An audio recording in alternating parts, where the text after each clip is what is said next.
Welcome back to another episode of Rock'em Sock'em Radio. I'm your host, the People's Interim Champ, and today we're talking about Joe Pyfer versus Jack Hermansson. We're doing a technical breakdown / prediction. We're talking about how Joe Pyfer stylistically, his hype train will run over Jack Hermansson.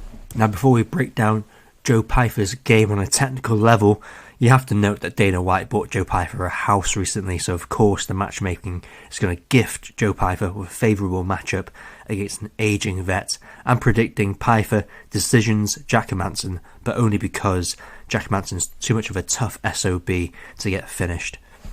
Alright, let's break down Joe Pyfer's game. He's a big, strong, 6'2" wrestler with developing striking and a growing hype train behind him. He oddly wrestles better out in the open, but strikes better when he's pressuring his opponent to the fence. Now, striking wise, he fights out of the orthodox stance. Pyfer has KO power, but only throws one strike at a time. He's developed a nice long single jab. He also likes the big right hand, but he telegraphs it big time. Pyfer also doesn't set the big right hand up with his jab, unfortunately. Now, Pyfer also wings and telegraphs his left hook too, which also doesn't get a setup, despite Pyfer having a decent jab.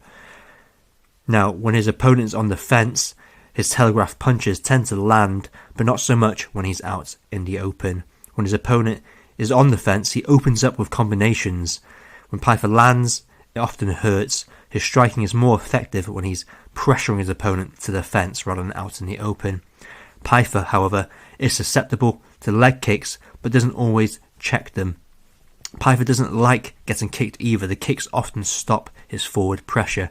Now, striking defense wise, he likes to lean back, doesn't often counter, but I'd like to see that added to his developing striking. I wouldn't be surprised if we see some counter punching here in this matchup. Now, wrestling wise, Pyfer has a old school powerful blast double leg which he uses out in the open. Pyfer will set up the blast double with a combo. Once the combo ends, he immediately drops down for that double. Pyfer also likes to put his head on the outside when shooting. That does leave his neck open to chokes, which may cause him issues here against Hermansson, who has a decent submission game. Pyfer also has a quick reactive takedown reminiscent of GSP's when he used to duck down under the punch for a blast double. Pyfer has aggressive war wrestling where he looks for submissions when war wrestling. Now, submissions wise, he likes the arm triangle.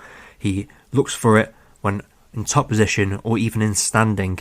The arm triangle is a typical strong guy submission, so I wouldn't be surprised if Pyfer also likes a Kimura too.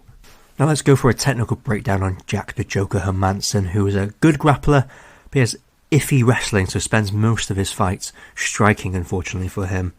Now, striking wise, Hermansson's an orthodox striker, likes his in and out movement, lots of in and out footwork. He leaps in, often throws one strike at a time, which is usually a jab or a naked leg kick. Hermansson likes to occasionally throw a powerful body kick and is willing to eat a jab or whatever punch just to land that power body kick. Now, this absolutely will get Hermansson in trouble against the power puncher that is Joe Pyfer. Now, Hermansson will counter a jab with a big right hand, but it's a single punch that's lacking in power, the type of power that can turn the momentum of a fight. Now, Hermansson does throw combinations, but they're often sloppy. They're centered around the first punch, which is usually the jab, rather than the other way around, which is the purpose of a combo. Use the jab to set up the powerful cross or fight-changing hook. Now, striking defense-wise, Hermansson likes to parry the orthodox jab with his backhand and sprinkles in some head movement. Now, Hermansson, from a wrestling point of view, he likes the double leg on an orthodox opponent in the centre of the octagon.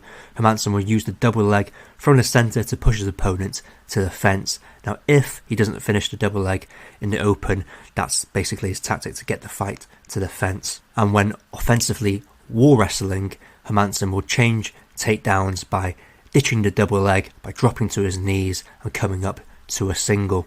So the big conclusion and prediction is that Pyfer wins. Basically, I'm predicting Joe Pyfer will get takedowns, whereas Hermansson will struggle to get a takedown against a strong young wrestler. Stand-up wise, Pyfer is so green, I expect him to improve after every fight and will deal with kicks better this time.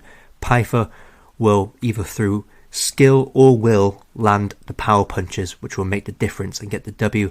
Hermansson's too tough and experienced to get KO'd or TKO'd. Now, despite Hermansson's experience, His striking lacks polish or finesse, and he spends most of his time striking.